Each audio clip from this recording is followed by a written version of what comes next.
आषाढ़ बीच 1 जुलाई को कृष्ण धाम जगन्नाथपुरी में रथ यात्रा निकलेगी, जिसमें भगवान श्री कृष्ण विराजमान होकर भ्रमण पर निकलेंगे। इसी तर्ज पर देश के कई हिस्सों, अलग अलग हिस्सों में इसी तरह से उसी तर्ज पर रथ यात्रा का आयोजन किया जाता है। अभी हम खड़े हुए हैं उदयपुर के 400 साल पुराने श्री जगदीश मंदिर में। अब देख सकते हैं प्राचीन मंदिर है, उदयपुर का काफ़ी है, 400 साल पुराना है। यहाँ पर भी हर साल रथ यात्रा का आयोजन किया जाता है, लेकिन इस बार कुछ खास है। इस रथ यात्रा में खास ये है कि रथ यात्रा को इस बार चांदी से बनाया गया है। यानी पहले लकड़ी की जो निकलती थी यात्रा, उसके ऊपर चांदी का कवर कुछ छोटे स्तर पर था, लेकिन इस बार थोड़ा रथ को बढ़ाया गया है और 90 किलो की चांदी उसमें लगाई गई है। अभी बनकर तैयार हुआ है। पहली बार इस तरह से इस 90 किलो चांदी के कवच पर चढ़े हुए रथ निकलेगी। तैयारियां पूरी चल रही है, पूरा कंप्लीट हो चुका है।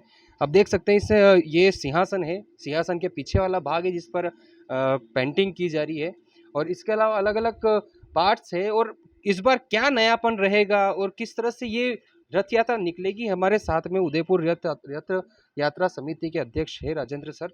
इनसे बातें करेंगे। सर बताइए क्या नयापन है इस बार और किस तरह से व्यवस्था? पिछले 2 वर्ष से कोरोना काल की वजह से रथ यात्रा न निकल पाने से भक्तों में निराशा थी और हमें भी 2 साल मिल गए थे, क्योंकि हमने भी समिति पहले 2002 में जो रथ बनाया था जगह-जगह से डैमेज हो गया 20 वर्ष में। तो समिति ने एक नए रथ का निर्माण करवाया भक्तों के सहयोग से। इस पूरे रथ को लकड़ी में बना है, सिप्पी सागवान में अरबुंदा हैंडीक्राफ्ट के श्री गोपाल जी सुथार ने बनाया है, और इस पे चांदी चढ़ाने का काम चौहान हैंडीक्राफ्ट्स के राजकुमार जी, महेश जी, कमल जी, इनके कुशल कारीगरों द्वारा किया जा रहा है। इसमें लगभग 90 किलो चांदी इसमें लग चुकी है और पूर्ण रूप से पॉलिश करके तैयार कर लिया गया है। 1 जुलाई आषाढ़ बीज 1 जुलाई को ये जगदीश चौक जगदीश मंदिर प्रांगण से प्रारंभ होगा। शहर के परंपरागत जो मार्ग बना हुआ है उसी मार्ग से निकलते हुए जगदीश चौक में महाआरती के साथ संपन्न होगा। क्या क्या व्यवस्था रहेगी, किस तरह से निकलती है रथ यात्रा, कितने भक्तजन आते हैं? लाखों की तादाद में इसमें भक्त शामिल होते हैं और हमारे समिति के कार्यकर्ता द्वारा, धर्मोत्सव समिति के दिनेश जी मकवाना द्वारा साधु संत और ग्रामीण क्षेत्र में भी संपर्क किया जा रहा है। उनके आने की व्यवस्था भी की जा रही है और ज़्यादा से ज़्यादा संत समाज इस कार्यक्रम में शामिल हो, ऐसा समिति का प्रयास किया जा रहा है। अच्छा, ये क्या पार्ट्स है, थोड़ा बता दीजिए, किस तरह से बनाया गया है, क्या चीज़ कहाँ लगेगी, किस तरह से होगा रथ, थोड़ा ये समझाइए। ये सबसे ऊपर गुम्बज है और ये कलश लगा हुआ है, ये स्वर्ण कलश है, इसके नीचे गुम्बज है। ये पूरी गुम्बज रथ के ऊपर लगेगी। ये नीचे आप देखेंगे तो ये चारों हमने देवरी हैं, जो जगदीश में पंचायतन मंदिर कहलाता है उसी हिसाब से हमने इसको बनाने का प्रयास किया है। ये चारों देवरियाँ हैं, एक में सूर्य नारायण, एक में गणपति, एक में शिव जी और एक में माता जी। चारों देवरियों का स्थापित किया है इस मंदिर में। और ये जो आप देख रहे हैं नारमुखी, ये जो है ये लमाजमा है जो इस रथ यात्रा की शोभा बढ़ाएगा। और ये जो पिलर हैं ये हैदराबादी नक्काशी में ये पिलर बनाए गए हैं। ये चारों पिलर इस रथ के ऊपर लगेंगे, उसके ऊपर छत आएगी जो आप देख सकते हैं छत के स्वरूप को। ये छत का स्वरूप है। ये पूर्ण रूप से रास में बना है। जो भगवान श्री कृष्ण ने शरद पूर्णिमा में जो रास किया था वो रास का एक चित्र इसमें दर्शाया गया है और इस पे 36 गेज की चांदी लगा के पूर्ण रूप से तैयार किया गया है और सुंदर कलात्मक छत बनाई गई है। इसी के साथ ठाकुर जी जब नगर भ्रमण को निकलेंगे तो इस रथ के इस सिंहासन में विराजमान होकर ठाकुर जी नगर भ्रमण को जाएंगे।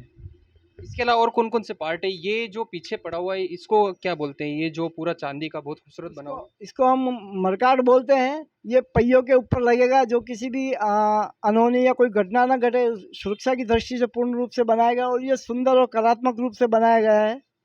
अच्छा, ये कितने फीट ऊंचाई रहेगी इसकी और क्या लागत लगी इसकी? ये रथ लगभग 8 फीट चौड़ा, 16 फीट लंबा, 21 फीट ऊंचाई रहेगी और इसमें 90 किलो चांदी लगी है और लगभग 70-80 लाख रुपए खर्च हुए हैं। और पूरा वजन कितना रहेगा, किस तरह से ये पूरे नगर भ्रमण में चलेगा? ये भक्तों के द्वारा खींचता हुआ नगर में चलेगा और इसमें लगभग 3 टन वजन रहेगा। अच्छा, क्या परंपरा है रथ यात्रा की निकलने की, परंपरा क्या है?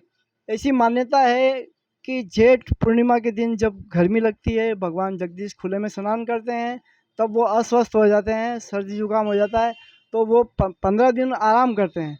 जब वो आराम करते हैं तो मंदिर के पट बंद रहते हैं, भक्त दर्शन करने आते हैं, वो दर्शन नहीं कर पाते हैं, तो फिर भगवान जब स्वस्थ होते हैं, आषाढ़ बीज को स्वयं भगवान इस रथ में विराजमान होकर भक्तों को दर्शन करने के लिए, वो नगर में जो भक्तों का हालचाल जानने के लिए नगर को निकलते हैं, ऐसी मान्यता है। अच्छा, 14 दिन अपने आप को घर क्वारंटाइन ही रखते, जिस तरह से अभी कोविड का काम है। जी। तो ये आपने जाना कि किस तरह से रथ यात्रा की तैयारियां यहाँ पर पूरी तरह से हो चुकी है। पूरा ऊपर से शिला, ये मतलब ये ऊपर से ये स्वर्ण का है, फिर उसके बाद चांदी का है, अलग अलग पार्ट्स यहाँ पर है। और ये 26